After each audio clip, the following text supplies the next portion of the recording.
ఎంత మోసం ఇది! నీ ఊర్లో ఉన్న దొర ఎక్కువ మోసం చేసిండా నిన్న? ఆంధ్రలో మోసం చేసిండా? అసలు ఎక్కడ పనిచేస్తుంది మన మెదడు? తెలంగాణ రావాల్సిందే. ఎప్పుడది? నీ నాయకత్వంలో, నీ అధికారానికి వచ్చేటట్టయితే నీకు తెలంగాణ కావాలి. నీ నాయకత్వం ఏంది? నీవు రాజ్యానికి రాంది తెలంగాణ దేనికది? వస్తే సస్తే నువ్వు మా రిజర్వేషన్ ఉద్యమంలో పాల్గొనట్లేదు.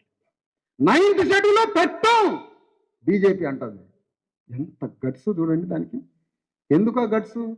9th షెడ్యూల్లో పెట్టాం, బీసీ రిజర్వేషన్లను రాజ్యాంగంలో చేర్చాం.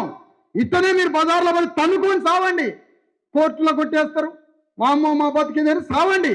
మేము పెట్టామని అంత ధైర్యంగా ఎందుకంటారంటే బీసీలలో విప్లవం రాదు కాబట్టి. తెలియంది ఏంటంటే విప్లవం సృష్టించడానికి మేము బయలుదేరి చాలాసేపు అయింది బయలుదేరి చాలాసేపు అయింది.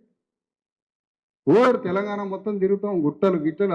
ఆ రోజులలో తాతలు ఎట్లా నడిచారు అట్లా తిరుగుతాం, ఆడగంత కళ్ళు తాగుతాం, అన్న పోపిస్తే. తెలంగాణ మొత్తం విప్లవాన్ని సృష్టిస్తాం. నేను ఎవ్వరికీ వ్యతిరేకంగా కాదు, నేను ఎవ్వరికీ వ్యతిరేకం కాదు. ఈక్వాలిటీ, సమానత్వం, అదే మా పోరాటం. దాని మీదనే యుద్ధం. 90% ప్రజలకి 90% రిజర్వేషన్ కావాలి. ప్రజాస్వామ్యబద్ధంగా శాంతియుత మార్గంలో భారతదేశం అంతా ఈ విప్లవాన్ని సృష్టిస్తాం.